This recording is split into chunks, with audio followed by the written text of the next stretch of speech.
Hello, and welcome to the 2025 Virtual NCWIT Summit on Women in IT, which continues to be the largest annual convening of leaders focused on significantly widening inclusion in the technology ecosystem through innovative programs and research. My name is Terry Hogan, and I'm the Executive Director and CEO of NCWIT, and thank you for joining us. Also, thank you in advance for your patience should we experience any bandwidth or other technical issues. Today, we're talking about building the technical workforce of the future, celebrating a pioneer who helped carve the way for others in tech, and learning about the power of resilience and adaptation in times of uncertainty and rapid change. We'll be taking a short break about halfway through, and we will be mindful of everyone's time. First things first, I'd like to thank our summit sponsors, PNC and VSP Vision. This wouldn't be possible without you. Thank you. Okay, let's begin. To start off, I'd like to acknowledge the sense of loss we're all experiencing right now. As you know, this summit was originally going to be in San Diego, California, and if all had gone as planned, we would be together celebrating our community of amazing change leaders, working collectively to broaden participation in computing and technology. But we're not in San Diego. We're not getting to hug the colleagues we haven't seen in months. We're not getting to share meals, toast accomplishments, be inspired by each other, and swap stories while we roast marshmallows by the fire. And that, my friends, is upsetting. So let's take a moment to acknowledge why we're all sitting in office chairs, staring at each other through a screen. We're here in this situation because the concepts of broadening participation, of inclusion, of equity are under attack. Executive orders excoriating our purpose abound. Legislative actions throughout the country threaten or explicitly prevent our work. Funding has been stripped away. DEI departments have been closed, affinity groups have been terminated, colleagues have been laid off or fired, paradigms have shifted, words have had their meanings changed. Yet, the criticality of our mission remains and is in fact brought into even sharper focus. Our collective work is needed now more than ever. This is because there is, in fact, an all-out attack, not just on broadening participation, but on science. Within the National Science Foundation, more than 1,000 grants have been terminated with a value of over $1 billion. All 37 of its research divisions have been eliminated. Within the National Institutes of Health, $1.81 billion in grants have been terminated. The Department of Energy has proposed cuts of $19.3 billion, and NASA has proposed cuts of $6 billion. Our government, previously a bedrock of scientific funding and progress, has turned against progress and against the notion of broadening participation. But it is in the face of the harshest headwinds that we, together, lock arms and move ahead, knowing that we have each other to lean on. Each intentional step we take creates momentum, and every stride forward affirms our shared commitment. Every step in this moment is powerful. This is where we are building our future. And while the ecosystem may have changed, our strength of spirit and resolve has not. Why must we continue this work? Because STEM and tech jobs are the jobs of the future. You can see in this chart that STEM jobs overall are projected to grow 10.4% between 2023 and 2033, compared to 3.6% for non-STEM jobs. Also, the median annual wage for all STEM occupations is over $100,000, compared with just over $46,000 for non-STEM jobs. Within software development, the median pay is even higher, and the job outlook is even stronger. Here on this chart, you can see that the median pay in 2024 for a software developer was over $130,000. And the rate of job growth is a staggering 17%. However, There will be an estimated 3 million US computing-related job openings by 2032, but only 18% of these can be filled at the current rate of computing degree attainment in the US. Unfortunately, the US educational system has historically been slow to foster tech talent from within. According to Code.org, only 6.4% of high school students participated in a foundational computer science class in 2024. Certainly not enough to fill the talent gap. And computing is not the only place with dramatic skill gaps. 1 in 3 engineering roles goes unfilled each year as well. But you don't need me to tell you these stats. You already know them, or at least you know the general size and shape of them. You don't need me to tell you that marginalized populations, including women, people of color, and those with disabilities, continue to be dramatically underrepresented in these in-demand lucrative fields. I realize you can't read this chart because it's too small on your Zoom screen, but this comes from the NCWIT scorecard, and we can share the link with you separately. But in this chart, you'd be able to see that only 7% of computing degree recipients in 2023 were Black, but 14% of the US population identifies as Black. And only 9% of degree recipients were Hispanic, but nearly 20% of the US population is Hispanic or Latino. And this trend includes women as well. In 2023, 28% of computing degrees were awarded to women. This is across all degree levels, by the way, not just undergraduate. All of these numbers represent progress, but the problems our community has been working to solve still exist. You already know, and these charts emphasize that participation in computing and tech has broadened some, but not enough. So other than to reaffirm all these things, you don't need to read them on these charts or hear them from me. But what you might need to hear is how we, as a community, can adapt what we do without changing what we accomplish. And that's exactly what we're going to focus on today. I'll start by talking about some of NCWIT's specific strategies.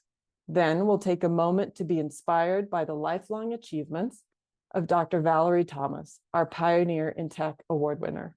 And finally, our plenary speaker, Billy Allman, will take you on a deep dive into the natural world around us, sharing adaptation strategies we can use in times of change. Here at NCWIT, we're leaning into empowering individuals in this time when organizations might not have the capacity to support widespread change leader initiatives. This means more self-paced learning modules, professional development, and other growth opportunities. We're launching a learning hub where you will have access to courses to help you continue your change leadership mission. We're also leaning into programming for educators, counselors, and students. We're doubling down on aspirations in computing, and we're tripling down on our community of members like you. First, let's talk about NCWIT's new learning management system. In our Learning Hub, we're using a categorization framework that will help you locate the courses you're most interested in exploring. Foundations are courses that address core research and will be applicable across all the alliances and audiences. For example, growth mindset. Once you've completed your foundational learning, you can look into the applications level. This is where you can build on the research you've learned to apply it in real-world situations. Finally, specializations are those courses that will be applicable to a specific audience or are for a specific purpose. Examples of these are for individuals who are engaging with NCWIT programs like Teach Engineering, Counselors for Computing, or Aspirations in Computing. There will be courses relevant to the entire technology ecosystem from K-12 through the workforce. Here's a list of some of the courses that are underway. You can see in this list how the knowledge progresses between foundations and applications. You can also see the specificity of modules for programs in other particular contexts. Here's a detailed list of the Leader Learning Series. Through a series of 5 modules, participants will learn critical skills for communication, collaboration, and leadership of teams. This comprehensive course will help change leaders in any organization take their practices to the next level and guide them through a deeper understanding of the social science research behind each topic. This slide gives you a quick example from one page of the Activating Allies for Inclusive Cultures module. The system is designed to provide participants with a clean, simple interface that allows them to focus on the content and guides them through their learning journey end to end. Okay, now let's talk about the next fundamental element in NCWIT's strategy. This is programming for educators, counselors, and other adult influencers. In this segment, we'll briefly cover Teach Engineering, Counselors for Computing, and Aspirations in Computing. Collectively, these 3 programs ensure engineering thinking happens early, provides school counselors with tools they need to guide students about tech, and encourages and inspires students marginalized by gender to try and then stay in computing and tech fields. First, Teach Engineering. Teach Engineering is a free library of classroom-tested, standards-aligned K-12 STEM resources created in collaboration with educators across the nation.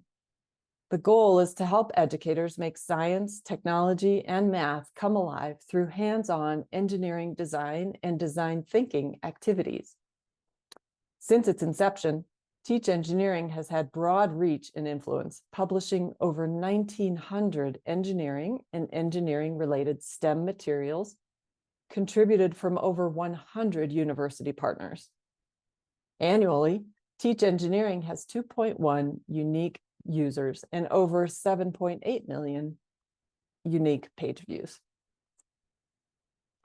The collection promotes engineering on a shoestring budget and features hands-on activities that use easily accessible, low-cost materials. Teach Engineering's user base is broad. While much of the digital library was built with formal educators in mind, a recent study shows that 33% of the site's users are informal educators. Additionally, 13% of users work in homeschool environments.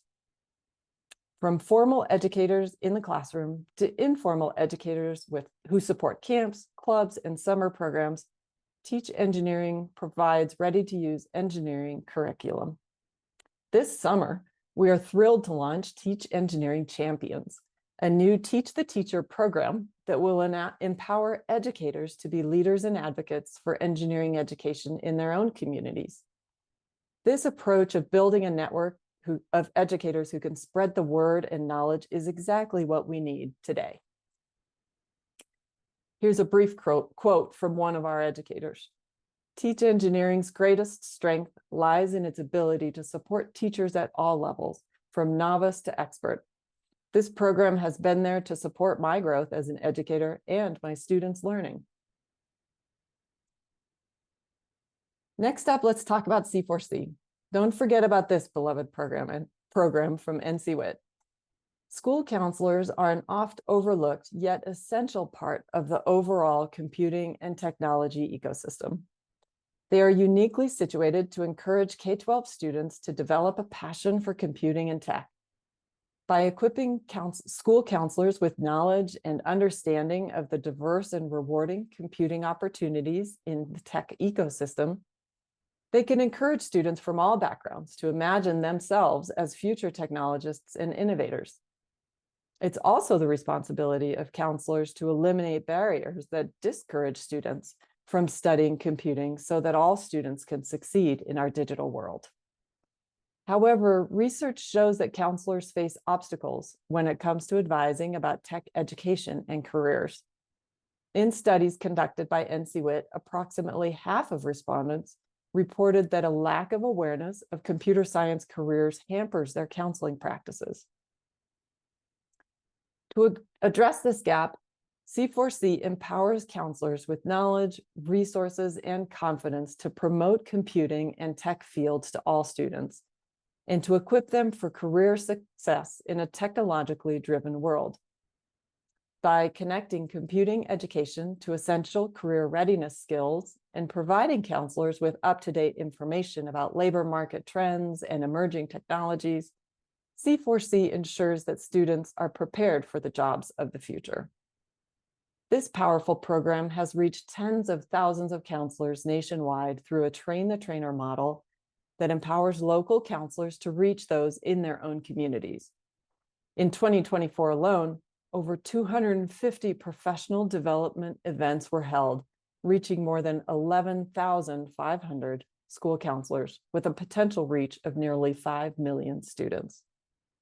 When surveyed, more than 90% of the participants indicated that since training, they have reflected on their perception of who is right for computer science and adjusted their approach to guiding students. And now let's talk about aspirations in computing. Most of you already know about aspirations, and in fact, many of you are already volunteers. Thank you. Founded in 2007, Aspirations in Computing began as an award program and evolves to become so much more. Aspirations utilizes recognition, access to resources, and near-peer mentorship to build identity, reward persistence, and recognize fortitude as students increase their technical, research, and leadership skills. The Aspirations community supports more than 30,000 individuals marginalized by gender in their computing education and career journeys. With thousands entering each year from across the US, Aspirations is comprised of the next generation of STEM professionals, with 89% of existing community members reporting a college major or minor in a STEM field, and 76% are in computing or engineering specifically. And we know that the impact of Aspirations can change the trajectory of our students' lives. Year after year, we hear from past awardees and community members who tell us about the enormous difference Aspirations made for them. One student, for example, from Canada is Phoebe. She shared that she and her two friends were the only 3 women in their computer science class in high school. She said she felt fortunate to have an incredibly supportive teacher who believed in her and refused to let her feel that she was any less capable because of her gender. She went on to say that she truly believed that even just being nominated for the award had a significant impact on her decision to pursue a degree in computing, and that winning the award further showed her that there was a place for her. Phoebe's currently pursuing a degree in computer science in college. Way to go, Phoebe. This is just one example of a story that NCWIT has heard repeatedly, that even just being recommended to apply for an award increases students' belief in their ability, even their feeling of their right to belong in the technology community at all. And finally, the 4th pillar of our strategy is this community. You all are the heart of NCWIT. It is all of you and us coming together to make change. Over the years, we have grown to more than 1,600 organizations represented by over 5,000 individuals. And we have heard so many stories from all of you about what this community has meant to you. For example, Chandani, a junior faculty member at James Madison, recently recalled having seen Patty Lopez speak at an event that she attended as a grad student. She talked about how Patty had been someone she'd admired and looked up to. And then years later, she was filled with inspiration and gratitude because she found herself working and learning alongside Patty in the same NCWIT learning circle.